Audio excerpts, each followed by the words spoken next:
마야는 단어만으로도 뭔가 미스테리함을 준다. 그것은 아마도 마추픽추와 영화에서 보았던 마야 문명을 떠올리게 하기 때문이다. 이번 편은 마야의 문명을 준비하면서 어릴 적 신기하던 문명을 되새겨보는 의미를 부여해본다. 마야는 기원전 1000년부터 서기 100년 사이 선고전기, 형성기에 시작되었다. 가장 오래된 마야 문명의 흔적은 기원전 1600년경 치아파스주에 나타났다. 메소아메리카의 어머니 문명인 올맥 문명이 꽃필 무렵인 기원전 1000년경 과테말라 저지대에 뺏댄 지방에서 초기 마야의 토기 문화가 성립되었다. 기원전 700년과 600년 사이에 기단이 있는 신전이 만들어졌고 기원전 300년 이후 본격적으로 신전과 종교 센터가 있는 도시가 세워졌다. 마야 도시의 기본 단위는 광장을 에워싸고 기단을 만들어 그 위에 신전을 세운 복합 건물로 이루어져 있다. 이런 작은 단위의 복합 건물 몇 개가 합쳐져 과테말라의 띠칼처럼 큰 도시를 이루고 시간이 흐름에 따라 계속 추가되었다. 띠칼은 마야 문명의 태동기의 도시다. 이후 약 100년간의 침체기를 포함하여 기원전 50년에서 서기 250년 사이에는 멕시코 중앙고원의 테오티와칸이 전성기를 구가하고 있었고 그 영향은 마야 영토에까지 미쳐 문화적으로 성숙한 시기에 들어섰다. 서기 100년에서 800년 사이는 고전기로 마야 문명은 신정의 지체자 하에서 과학과 예술이 발달하고 종교는 더욱 안정됨으로써 문명의 최전성기를 이루었다. 이때 300년경까지를 선고전기 마야라고 한다. 테오티와칸의 마야 진출 거점은 띠칼이었다. 319년부터 660년까지는 고전기 마야 전기로 테오티와칸의 영향은 500년경을 정점으로 점차 사라졌다. 660년부터 987년까지는 고전기 마야 후기로 7, 8세기에 다시 절정에 이르렀다. 이때 띠칼은 무너지고 빨랭께, 보남팍, 피에드라, 네그라스, 약스칠란, 우슈말, 사일, 라브나, 끼리구아, 꽃반 등 일련의 도시에서 마야 문명의 꽃이 활짝 피었다. 고전기 마야 후기에는 언어적 분화가 심하지 않아 문화적 동질성과 정치적 통일성을 보였으나 각 지역은 자신들의 고유관습과 제도를 유지하는 독립성을 가지고 있었다. 문명의 정점을 지난 후 서기 800년부터 1500년 사이인 후고전기부터 쇠퇴와 멸망이 시작되었다. 987년부터 스페인에 완전히 멸망한 1697년까지 후고전기 마야에서는 중미 전역에 퍼진 가뭄을 비롯한 자연재앙이 마야 도시의 정치적, 사회적 갈등을 불러왔을 것으로 추측하고 있다. 게다가 같은 시기에 멕시코 중앙고원의 똘라에서 내려온 똘테카 부족 그리고 무리 부족이라 불리는 이자족 등의 침략으로 고전기 마야의 멸망을 가속화하였다. 전쟁의 신에게 산 사람의 심장을 바치던 호전적인 똘테카 부족들은 마야를 정복하였고 두 문명은 혼합되었다. 문명의 혼합은 단지 인종 간의 교류뿐만 아니라 건축물과 언어, 종교 등 다양한 분야에서 이루어졌다. 마야와 똘라의 혼합은 오늘날 치첸 이자 유적지에서 찾아볼 수 있다.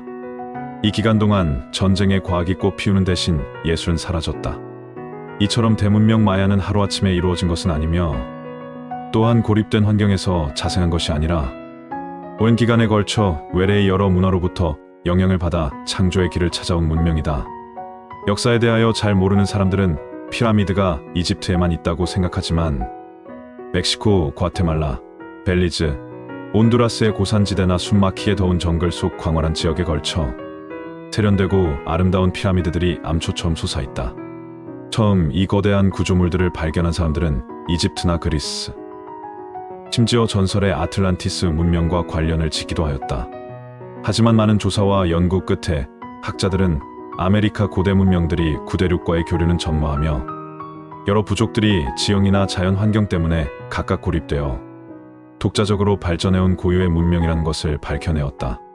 다만 왕릉으로 쓰였던 이집트의 피라미드와는 달리 고대 아메리카 문명들의 신전들은 신들을 경배하고 제사를 지내기 위해 높이 쌓아올린 제단이다. 고대 아메리카 문명들은 어떤 면에서는 기업이 인도에서 숫자 0의 개념을 도입하기 1000년 전에 이미 0의 개념을 알았고 수학과 천문학에 응용하여 정확한 계산이 필요한 달력과 건축에 사용할 만큼 고도로 발달되었지만 어떤 면에서는 문명의 아주 초보적인 단계에 머물렀다. 이 문명들은 여러 가지 면에서 기존의 고대 문명들과는 매우 다른 독특한 특징을 가지고 있다. 먼저 세계 고대 문명 발생지와는 다른 척박한 땅과 열악한 주변 환경에서 문명이 탄생하고 지속되었으며, 장난감 토기에서는 발견되었지만 실생활에서는 전혀 응용되지 않았던 바퀴의 원리, 그리고 농경 문화이지만 짐을 운반할 수 있는 소나 말과 같은 가축이나 마차나 수레를 사용한 적이 없고, 스페인군이 들여오기 전까지는 아예 철제련에 대한 지식이 없어 날카로운 의교석과 청동으로 만든 단순한 도구를 썼던 점, 또한 문자가 없거나 아직까지도 완전한 해독이 되지 않은 아주 기초적이고 비능률적인 문자만이 쓰인 점 등이다. 마야는 중미 고대 문명들 중에서 체계적인 건축술과 예술, 정확한 천문학 등에서 높은 수준의 문명으로 고유의 숫자체계, 달력, 상형 문자로 학자들의 관심을 많이 끌고 있지만 그 원류는 사실 정확하게 밝혀지지 않고 있다. 일반적으로 하나의 문명이 성립되는 데는 농사를 지을 수 있는 풍요로운 큰 강과 비옥한 삼각주, 그리고 사람이 살만한 적절한 기후 등 문명 발상의 기본적인 몇 가지 조건들이 뒷받침되어야 한다. 그러나 이러한 조건들이 하나도 맞지 않는 온도와 습도가 아주 높은 열대우림 깊은 곳에 도시와 신전을 세우고 고도로 발달한 문화의 꽃을 피웠던 것이 마야 문명의 특징이다. 스페인군이 처음으로 이 원시의 밀림에 들어섰을 때 그들의 눈앞에 신기루처럼 호련히 나타난 버려진 도시의 폐허는 커다란 문화 충격으로 다가왔을 것이다. 마야를 둘러싼 방대한 수수께끼들은 아직도 풀리지 않은 것이 많다. 그들은 누구이며 어디에서 왔는가? 왜 그러한 웅장한 건물들을 세웠는가? 그리고 무엇 때문에 화려한 도시들을 정글 속에 버려두고 갑자기 사라졌는가? 마야는 해발 1400m에서 2800m 사이에 위치한 멕시코 남부 고산지대 치아파스 주에서부터 고온다습한 저지대 정글 따바스코 주 해발 300m의 카리브 연안을 끼고 있는 유카탄 반도의 건조한 석회암 저지대를 중심으로 과테말라 고지대와 저지대 열대밀림, 벨리즈, 엘살바도르, 온두라스 일부까지 걸치는 광대한 영역에 걸쳐 발달했었다. 뿐만 아니라 약 3000여 년이란 긴 역사와 그 후손들이 오늘날까지 그들의 땅을 지키고 살아가고 있는 중미 최대의 문명이다. 끝맺음을 하기 전에 멕시코의 대표적인 피라미드 유적지 하나 소개하고 마무리 짓겠다. 치첸 이트산은 멕시코 유카탄 반도에 위치한 마야 문명의 대표적인 유적지다. 이곳은 마야 문명의 신비와 고대 건축술의 위대함을 보여주는 곳으로 세계 7대 불가사의 중 하나로 꼽히기도 한다. 치첸 이트사의 피라미드 특징은 계단의 수에 있다. 치첸 이트사의 피라미드는 각면에 91개의 계단이 있어 사면을 모두 합하면 364개가 되고 마지막 꼭대기 1단을 더하면 총 365개가 된다. 이 마야 달력의 일련과 같은 수를 나타내는 것으로 마야인들이 천문학에 강했다는 걸 보여주는 예시라고 할 수 있다. 특히 춘분과 추분의 일몰 때 피라미드의 뱃머리 조각 쪽으로 몸통 같은 그림자가 드리워지는 현상이 발생해 마야인들은 이를 뱀신을 숭배하는 의미로 해석했다. 뱀이 허물을 벗는 것을 새로운 생명을 불어넣는 것으로 해석하고 뱀신을 숭배했다. 이런 효과도 마야인들이 의도적으로 설계한 것으로 보여 그들의 건축술에 많은 전문가들은 놀라움을 금할 수 없었다고 한다. 지금은 사라지고 없어진 찬란했던 마야 문명을 아주 살짝 엿보았다. 좀 더 시간이 허락한다면 또 다른 마야 문명을 다루도록 하겠다.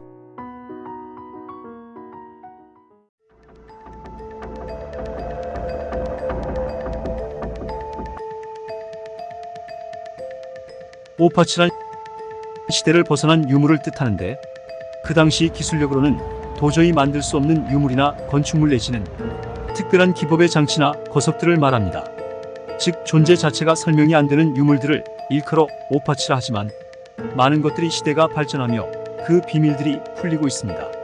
하지만 여전히 세상에는 많은 오파치가 존재하고 과학이 많이 발전하였다고는 하지만 여전히 풀어내지 못하는 오파치 역시 넘쳐나고 있습니다. 오늘은 학계에서도 오파치로 인정된 4가지 오파치를 소개하도록 하겠습니다. 먼저 첫 번째 오파치는 안티키티라 기계입니다. 이 기계의 용도는 천문의 위치를 계산하기 위해 설계된 기계로 세계 최초의 아날로그 컴퓨터라고 생각하시면 됩니다. 이 안티키티라 기계는 기원전 1세기 고대 그리스에서 만들어졌다고 보고 있습니다. 충분히 만들 수 있겠다고 생각하시는 분들도 계시겠지만 그 당시 기술로서는 글쎄요. 자세히 들여다보면 너무나도 복잡하고 정교한 세공 기술을 가진 유물임을 단박에 알아보실 수 있으실 것입니다. 망원경도 없던 시절 도대체 어떻게 하늘의 별자리를 볼 수 있었으며 천문의 진실을 꿰뚫어 볼 수 있었을까요?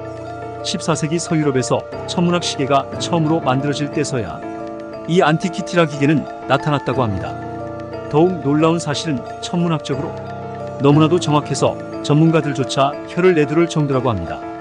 이 오파치는 1세기에 만들어졌지만 19세기에 소형 시계 부품 제조 기술의 수준이 되어서야 만들 수 있을 정도의 정교함이었으며 70개 이상의 기어를 가지고 있을 뿐 아니라 태양과 달의 위치와 다른 행성의 궤도를 정확하게 계산하였다고 합니다. 정말 신비로운 물건이 아닐 수 없습니다. 현대에 와서 현대 기술로 복원한 안티키티라 기계의 모습만 봐도 엄청난 기술을 요한다는 것을 알 수 있을 것입니다. 정말 그 당시 있어서는 안 되는 물건임에는 틀림없어 보입니다. 과연 이 기계를 누가 왜 만들었을까요? 그 당시 이렇게까지 고도로 발전된 천문학 기술이 꼭 필요했을까요? 아니면 진짜 외계인이 실수로 떨어뜨리고 간 것일까요? 그것도 아니면 혹시나 하던 초고대 문명이 진짜로 존재했던 것은 아닐까요? 아직까지도 수많은 오파치 미스테리 중 단연 으뜸이라고 할 만하네요. 두 번째로 다루고자 하는 오파치는 네브라 하늘원반이라는 청동으로 만들어진 원반인 오파치입니다. 이 물건이 오파치로 인정되는 이유는 간단합니다. 바로 제작 시기가 기원전 1600년경으로 추정되기 때문입니다. 직경 30cm의 무게는 2kg의 이 원반은 녹청으로 덮여 있고 장식물은 금으로 이루어져 있습니다. 태양 또는 보름달과 초승달 그리고 별들, 특히 플레이아데스를 담고 있다고 알려져 있습니다. 독일 작센한 할트주의 네브라에서 발견되었으며 네브라 하늘원반은 청동기 시대의 운해치제 문화와 관련이 있는데 당시의 세공 양식과 달라도 너무 달라서 이질감이 느껴지는 오파치로 여겨진 탓에 처음에는 위조일 것이라고 치부하려 하였다고 합니다.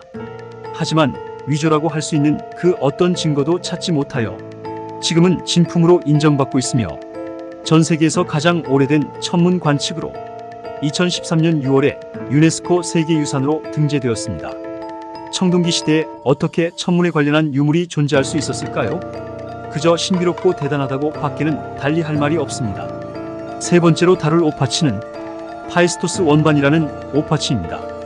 이 유물은 점토를 불에 구워 만들어졌으며 원반 안에 가득 차 있는 상형 문자들은 어떠한 도구로 새겨진 것이 아닌 상형 문자가 새겨진 작은 도장을 일일이 만들어 젖은 점토에 찍어 누른 후 불로 구워 만들어진 원반이라는 것입니다.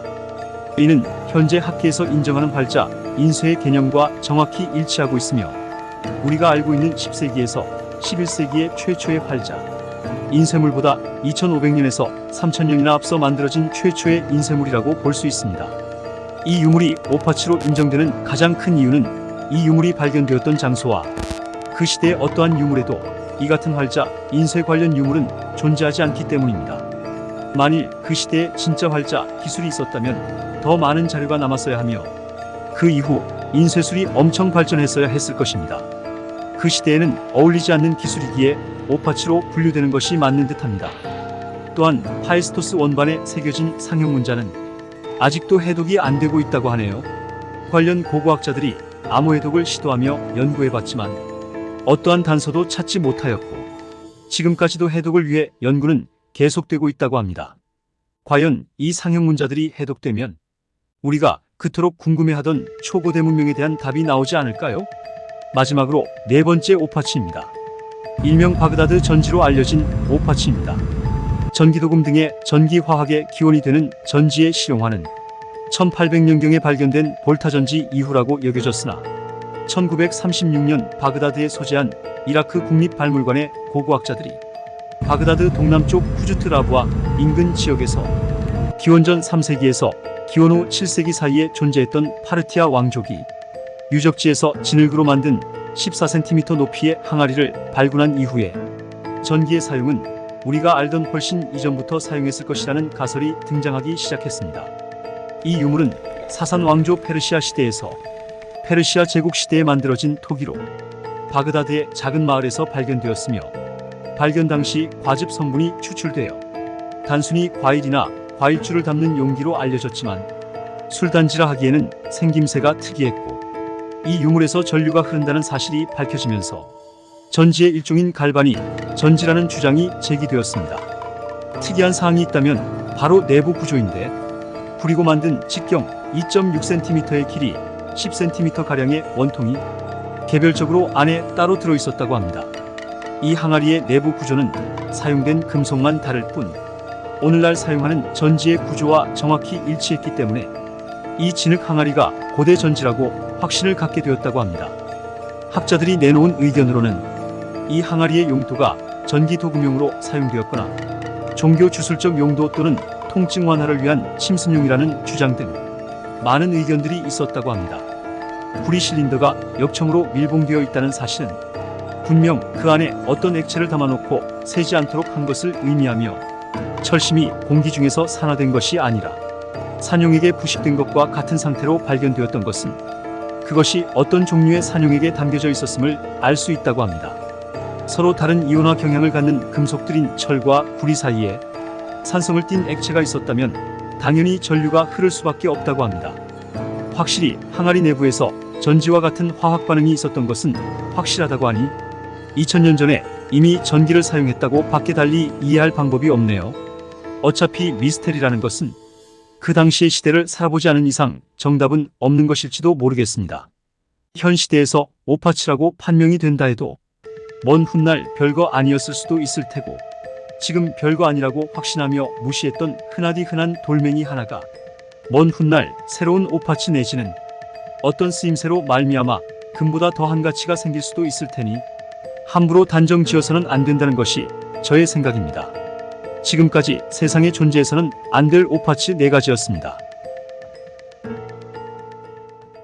허클베리 핀과 톰 소요의 모험으로 우리에게 잘 알려진 작가이자 미국 역사상 가장 위대한 소설가인 마크 트웨인은 본명인 사무엘 랭온 클레멘스에서 마크 트웨인으로 이름을 개명했다. 그런 그가 어느 날 셰익스피어의 희곡을 읽던 중 묘한 의문을 느꼈다. 이 모든 위대한 희곡을 과연 한 사람이 창작했을까? 하는 강한 의문을 가지게 되었고, 이 많은 작품을 과연 한 사람이 쓸 수 있었을까? 이것이 정말 말이 되는 것일까? 그렇게 셰익스피어의 작품에 강한 의심이 들기 시작했다. 그도 그럴 것이 마크 트웨인은 왕성한 창작 활동을 한 작가였음에도 불구하고 평생 그가 창작한 장편 소설은 기껏해야 10몇 편가량에 불과했기 때문에 더더욱 강한 의심이 들었던 것이다.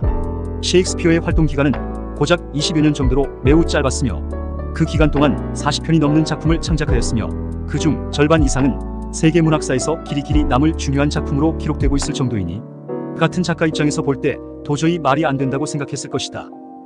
어린 시절 영어로 공부할 때 교과서로 사용했던 셰익스피어의 작품의 진가에 대해 마크 트웨인은 누구보다 잘 알고 있었기 때문이다.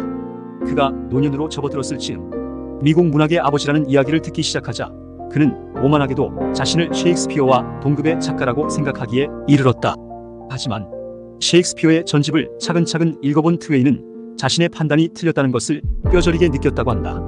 셰익스피어의 작품은 너무나 위대했기 때문이었다. 무엇보다 이렇게 대단하고 방대한 작품들을 단 한 사람이 고작 20년 동안 작성한 것이라고는 도저히 믿을 수 없을 만큼 같은 작가 입장에서 그저 경이로울 뿐이었다. 당시 소설을 쓰는 작가의 기본 베이스였을 대학에서의 수준 높은 교육도 받지 못한 엘리자베스 시대의 평민이 아니었던가. 그런 그가 영문학사를 오랜 시간 지배하고 있던 영국에서의 활약은 도저히 믿을 수 없는 일이었다. 마크 트웨인은 오랜 시간 동안 자신의 생각을 관철시키기 위해 셰익스피어에 대한 연구를 계속하였고, 그렇게 영문학 사상 최대의 음모론을 제시하기에 이르렀다. 바로 셰익스피어는 존재하지 않는다는 사실을 확신하며 그의 존재를 부정하게 된다. 마크 트웨인 그의 조사에 따르면 셰익스피어는 1564년에 태어난 것으로 알려져 있지만 당시 영국의 출생 기록에 따르면 그의 이름이나 생일만 정확히 기록되어 있을 뿐 그 이후의 행적은 위대한 작가라는 사실에 비하면 그에 대한 정보가 너무나도 초라하기 짝이 없을 뿐더러 그의 행적 자체가 무척이나 불분명했다. 공식적인 역사에 따르면 그는 라틴어 문법 학교를 다녔을 뿐 그 이상의 교육은 받은 적이 없으며 앤 해서웨이라는 여성과 결혼을 한 기록과 그의 아들인 햄릿의 출생 기록, 그 정도를 제외하면 세계적인 거장이라고 하기에는 정보가 없어도 너무 없었던 것이다. 엘리자베스 시대는 연극이 활성화되는 시기였는데 연극은 당시의 주류에서 이제 막 새롭게 탄생한 뉴미디어층으로 여겨졌다고 한다. 천년간의 중세 암흑기를 거치며 연극은 자연스럽게 잠깐의 유행처럼 어느새 사라져 있었는데 16세기에 이르러 라틴어 고조 문법을 공부하던 학생들이 자연스레 그들이 공부하던 로마 시대의 희극을 공부하게 되었고 문법학교를 통해 이 연극이 공연되는 일이 잦았다고 한다. 시대를 앞선 이들은 이것이 돈이 될 것이라고 여기게 되었고 그렇게 최초의 상업성을 띤 연극이 탄생하게 되었다고 한다. 공식적으로 엘리자베스 시대에 창작된 최초의 희곡은 토머스 노톤과 토머스 색빌이 창작한 고보덕이라는 연극이었다. 이 작품은 왕이 선양을 두고 다투는 형제의 비극을 다룬 작품으로 그때 당시 르네상스 시기에 창작자들은 보통 대학을 졸업한 수재들이었다. 이들은 그들이 배운 로마 비극을 바탕으로 새로운 희극을 창작하는 데 열중했다. 하지만 셰익스피어는 우리로 치면 초등학교 정도밖에 다니지 않는 저학력 수준이었음을 감안할 때 셰익스피어가 과연 이들보다 더 많은 작품을 그리고 그보다 더 위대한 작품을 창작한다는 것이 가능했을까? 문제는 이뿐만이 아니다. 사실 잘 알려져 있지 않은 사실이지만 셰익스피어의 모든 작품은 오늘날의 관점에서 볼 때는 표절 작품이라고 해도 무방할 정도였다. 로미오와 줄리엣은 당대의 이탈리아 소설을 베낀 것이며 햄릿을 비롯한 많은 작품들이 당대의 역사책에서 이 부분 저 부분 차용해서 합친 거의 베끼다시피 한 것이었다는 것이다. 그 중에서도 햄릿은 많은 의혹을 받고 있는 작품인데 햄릿의 원본으로 지목되는 작품은 스페인의 비극이라는 작품이다. 내용이나 전개에 있어 햄릿은 상당 부분이 스페인의 비극과 유사하다. 아버지를 살해한 삼촌과 친모에게 복수하기 위해 연극을 한다는 구성은 거의 같다고 할 수 있다. 학자들은 햄릿의 초기 공연분을 작성한 것이 토머스 키드이며 셰익스피어가 이를 카피하여 오늘날의 햄릿의 형태로 완성했다고 주장하기도 한다. 이 모든 사실을 확인한 마크 트웨이는 이상한 점을 느꼈다. 셰익스피어는 결코 알려진 대로 홀로 작품을 완성한 사람이 아니었다는 것이다. 그는 많은 작품들을 가위질하여 집대성한 짜집기 전문가일 뿐이었다. 영문학의 가장 뛰어난 천재는 엘리자베스의 영미 희곡을 완전히 새롭게 창작한 것이 아니라 그를 집대성한 학자에 가까웠다. 이런 시각에서 보자면 초등교육만을 받은 사람이 이런 과업을 수행하는 것은 이해가 되지 않았을 것이다. 마크 트웨이는 결론적으로 셰익스피어의 많은 작품들이 다른 사람에 의해 창작되었을 것이라는 결론을 내리게 된다.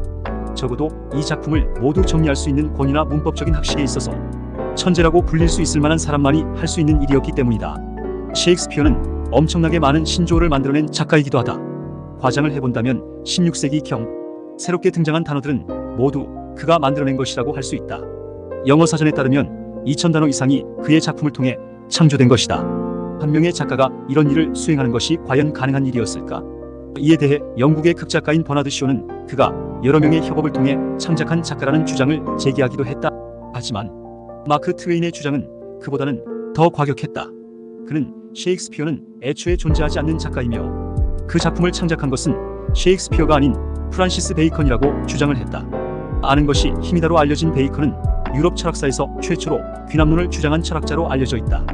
베이컨은 다양한 언어를 모국어처럼 자유자재로 사용할 수 있었고 여러 학문에 능통했다. 또한 그가 주장한 귀납론 역시 서구 문학의 정통과 맞닿아 있다. 기원전 5세기경 아리스토텔레스가 쓴 시학은 현재까지도 서구 희극의 교본으로 여겨지고 있는데 이 책은 아리스토텔레스의 생존 당시 그가 수집한 희곡을 정리하여 규범을 제시한 최초의 문학 이론서로 여겨지고 있다. 베이컨은 귀납론 역시 이와 비슷하기 때문에 그가 엘리자베스 시대의 희곡들을 전부 모아 작품의 형태로 정리하였을 것이라는 게 마크 트웨인의 주장이었다. 또 다른 주장은 베이컨의 작품들을 셰익스피어가 빼돌렸거나 돈을 주고 작품을 사서 자신의 이름으로 바꿔치기 하여 세상에 내놓았다는 주장도 있었다. 셰익스피어 음모론은 마크 트웨인의 발표 이후에도 오랜 시간 동안 널리 재생산되었다. 셰익스피어로 짐작되는 인물은 프란시스 베이컨 이외에도 다양하다. 그 중에서도 크리스토퍼 말로가 셰익스피어의 진짜 정체라는 음모론이 흥미롭다. 크리스토퍼 말로는 공식적으로는 29살에 사망한 것으로 알려져 있다. 이는 말로가 창작한 작품이 문제였는데 파우스트 박사를 비롯한 그의 대표작에서는 기독교에 대한 반감이 엿보인다. 실제로 크리스토퍼 말로는 반기독교주의자이자 무신론자였던 것으로 알려졌는데 이는 엘리자베스 시대에는 매우 위험한 사상으로 여겨졌다.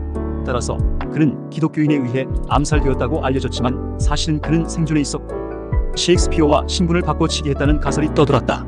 실제로 셰익스피어는 크리스토퍼 말로의 사후에야 극작가로서의 명성을 얻기 시작한다. 또한 그의 작품들에서 자주 나타나는 특징들이 셰익스피어의 작품에서도 모두 나타나고 있고 심지어 맥베스와 같은 작품에서는 반기독교적인 색채가 강하게 드러났다. 이 때문에 이 가설은 문학 이론가들 사이에서 지지받는 이론 중 하나가 되었다. 오늘은 셰익스피어 음모론에 대해서 알아보았다. 셰익스피어의 진짜 정체는 과연 무엇일까? 또한 굳이 정체를 숨기고 작품을 창작했던 이유는 무엇일까?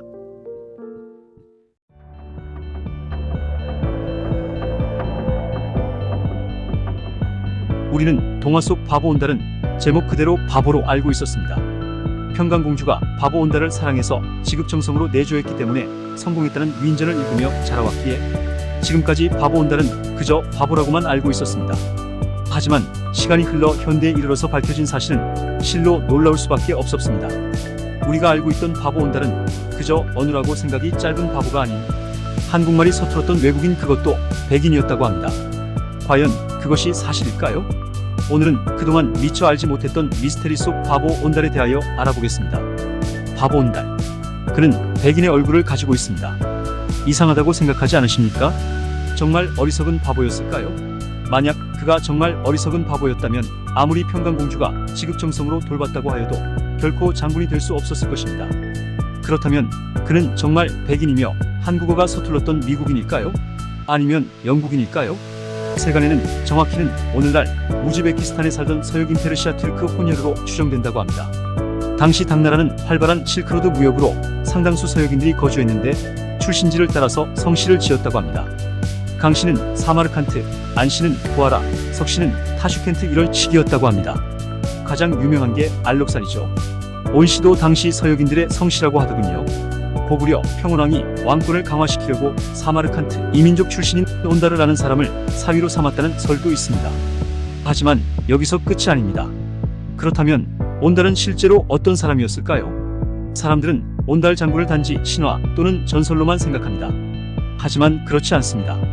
그는 실제 인물이었습니다. 그는 을지문덕 장군과 동시대에 살았습니다. 그럼에도 불구하고 왜 사람들은 그를 바보 온달이라고 계속 부르는 걸까요? 그것은 그에 대한 기록이 별로 없기 때문입니다. 그래서 후대에 좋은 교훈을 남기고자 바보를 강조하게 되었고, 그것이 이어져 오다 보니 지금까지도 바보 온달로 이야기가 전달된 탓입니다.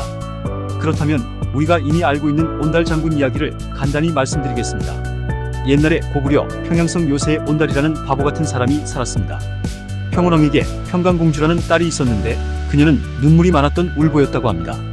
그녀의 아버지인 평온왕은 그녀에게 계속 울면 온달에게 시집 보낼 거야 라고 말씀하며 그녀를 달래기 위해 겁을 주며 눈물을 멈추게 했다고 합니다. 왕의 입에 오르내릴 만큼 유명한 바보 온달. 여기서 의문이 들지 않습니까?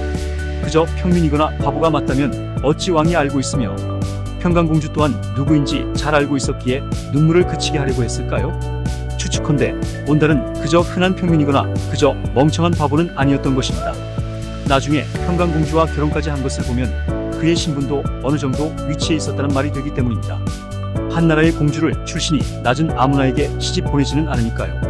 어쨌거나 평강공주는 결혼 가능한 나이에 이르게 되었는데 나는 온달과 결혼하고 싶어라는 평강공주의 말에 아버지인 평온왕은 정신을 잃었을 것이고 야, 난 그냥 농담이었어 라고 말했겠지요.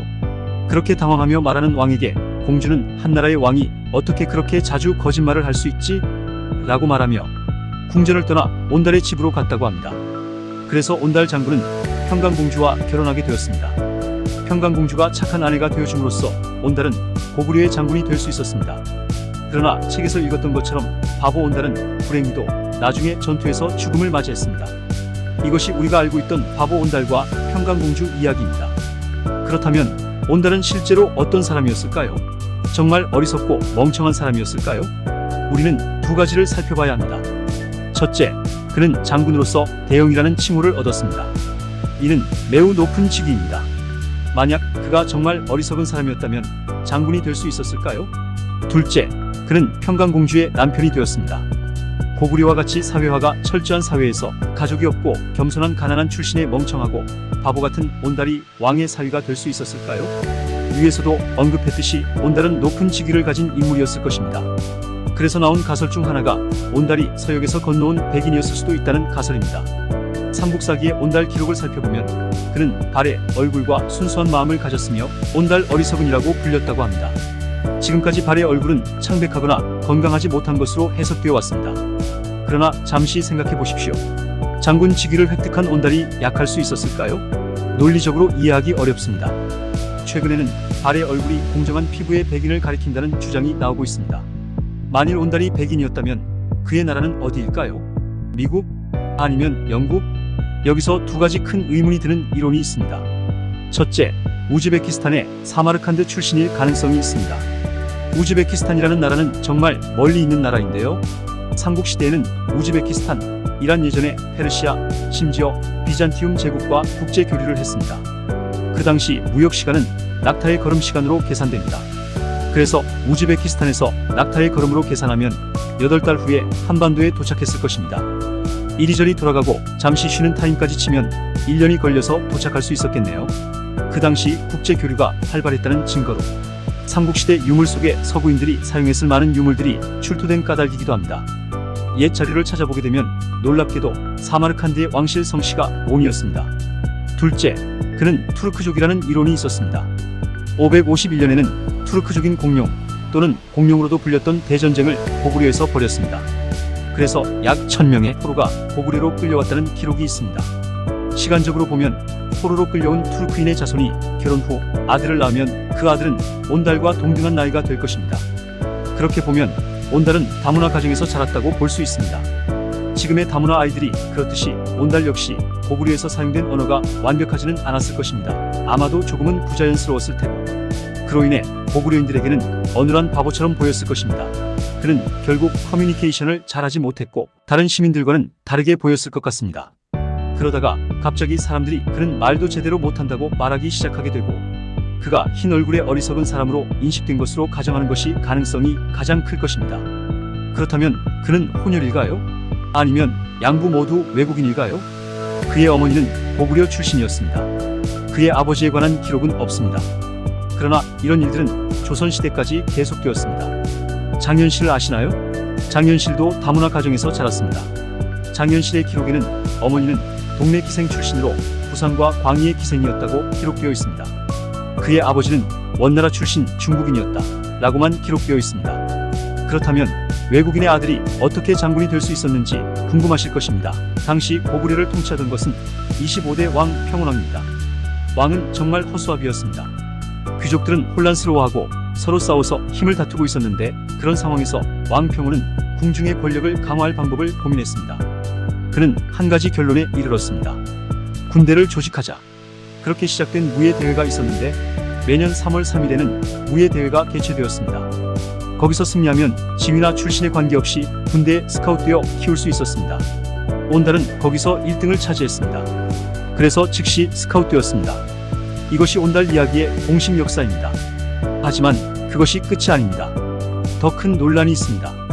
영양왕 직위년 590년 신라에게 빼앗긴 한강 이북의 땅을 수복하고자 출전하였으나 아단성에서 신라 군사들이 쏜 화살이 온달을 맞춰 아단성에서 전사하였다고 알려져 있습니다.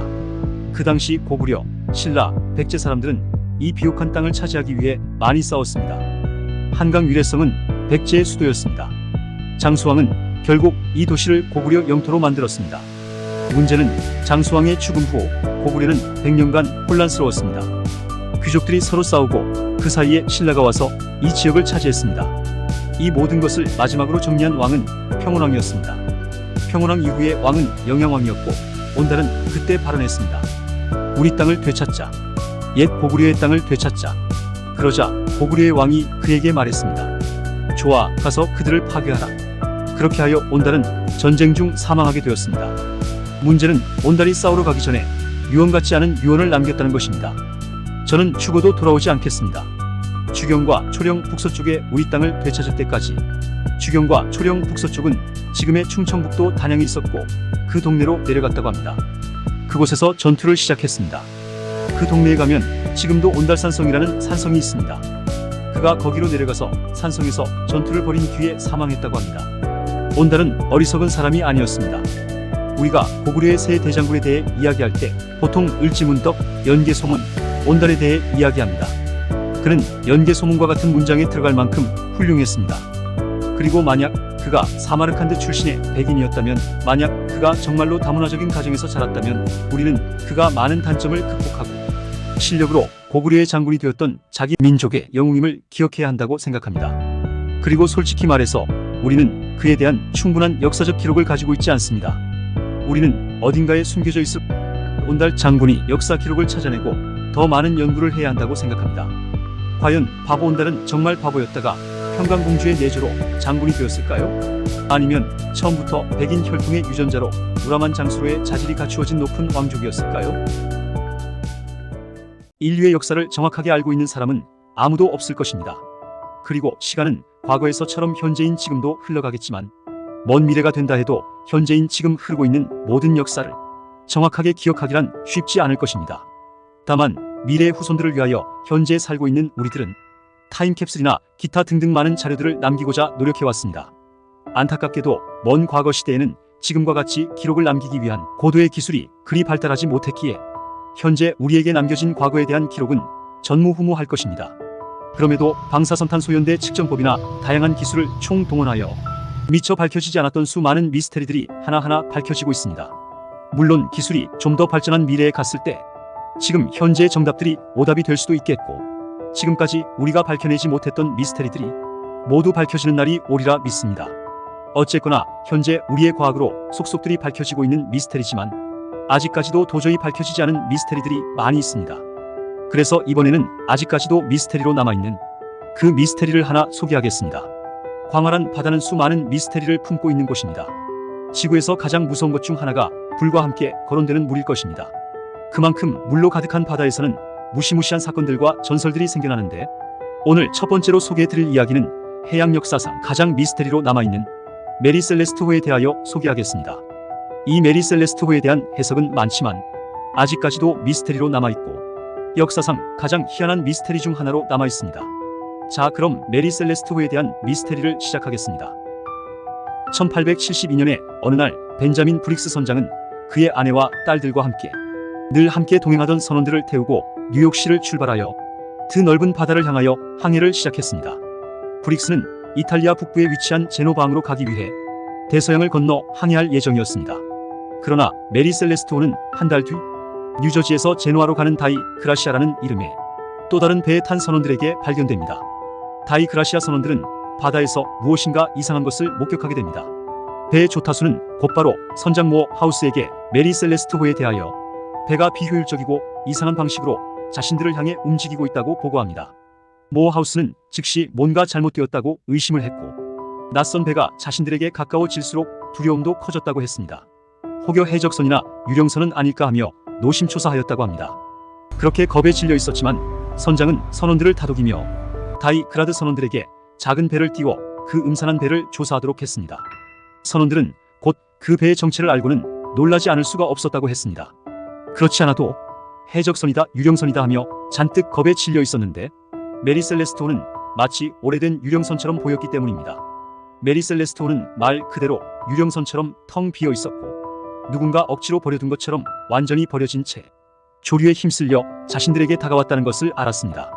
그러나 상태가 무척이나 나빴던 메리 셀레스트 호는 메리 셀레스트 호라는 글자가 희미하게 적혀 있었고 밧줄과 장비들이 옆을 가로질러 어지럽게 흩어져 있었으며 돛의 갑판을 비롯 여기저기 망가져 있었습니다. 그리고 가장 이상한 것은 갑판 위에 버려진 임시로 설치된 사운딩 로드였는데 이는 훗날 브릭스 선장과 그의 가족과 선원들이 실종된 미스테리의 중심축으로 떠오르게 될 만큼 많은 의문으로 남게 됩니다. 메리 셀레스트 호는 그때 당시 상당한 양의 물이 차 있었지만 항해에는 문제가 없는 상태였다고 합니다. 하지만 선장의 항해일지를 제외한 모든 서류가 사라져 있었고 배의 시계와 나침반도 고장나 있었다고 합니다. 또한 배의 구명정과 밧줄도 그대로 있었고 화물인 알코올통들은 그대로 있었지만 그중 9통은 비어 있었습니다. 선원들의 개인용품 역시 그대로 남아 있었으므로 해적들이 노략질을 했을 가능성은 극히 적어 보였던 것이죠. 결론적으로 메리 셀레스트 호는 11월 25일 이후 배 안에 있던 사람들이 모두 감쪽같이 사라진 채 한 달 가까이 유령처럼 표류했던 것입니다. 항해일지 역시 11월 25일 이후로는 기록이 끊겨 있었습니다. 처음에는 배에 걸린 보험금을 노리고 선장과 선주가 벌인 자작극이라고 추측되기도 했습니다. 하지만 그렇게 배를 손상시키는 자작극을 펼친다고 해도 배를 팔아서 얻는 수익이 그렇게 많을 리가 없었다고 하죠. 또한 식량으로 실었던 빵에 핀 곰팡이가 승객들의 환각을 유발시켰다는 설과 UFO 외계인에 의해 납치되었다는 설, 그리고 화물로 실은 알코올이 폭발했다는 설 등 수많은 가설들이 끊임없이 제기되고 있습니다. 하지만 그 당시에도 몇 달간의 수사 끝에 나온 결론은 도저히 알 수 없음이었으며 이렇게 원인불명의 미제 사건이 선상사고로 일어난 것은 그 당시에는 역사상 처음 있는 일이었습니다. 한편 선주 측은 보험사를 통하여 구조비로 약 800만 원 가량을 모아 메리 셀레스토호를 처음 발견한 다이 그라시아 호의 모어 하우스 선장 일행에게 지급했죠. 끊긴 선장 일지와 의외로 말끔한 선체, 그리고 주인이 없음에도 발견될 때까지 무너지지 않고 끊임없이 표류하는 미스터리함까지 최악의 선박 실종 사건임에는 틀림없는 것 같습니다. 마리 셀레스토호에 대한 이상하고 미스테리한 상황은 몇 년 동안 강렬한 추측과 다양한 이론들을 불러일으켰습니다. 일부는 해적 또는 반란을 이야기했지만 싸움의 흔적이나 강제적인 증거는 찾을 수 없었기에 묵인되었고, 폭발 또는 구조적 결함 가능성까지 고려되었지만 선박은 대체로 잘 보존되어 있었기 때문에 역시 답이 될 수 없었습니다.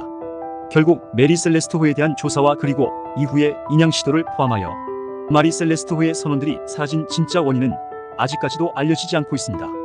이 사건은 해양 역사상 가장 오랜 기간 논쟁이 되고 있는 수수께끼 중 하나가 되었고, 마리 셀레스토호의 미스테리는 시간이 거듭될수록 바다의 변덕스러운 성격을 가미해서 해양사학자, 작가 및 열광가들의 상상력을 자극하게 되었습니다.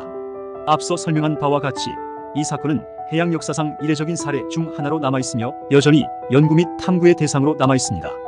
마리 셀레스토호의 사건은 바다의 신비와 인간의 무관심에 대한 끝없는 질문을 던지며 다양한 이론과 가설을 자극하며, 이 사건은 계속해서 해양사의 미스테리 중 하나로 남아있습니다. 현재로서는 밝혀내지 못했지만 미래 어느 날에 가서는 그 미스테리가 풀릴 수 있기를 바랄 뿐입니다. 그때가 언제인지는 아무도 모르겠지만요. 그런데 과연 메리 셀레스토호에게 무슨 일이 벌어졌던 것일까요?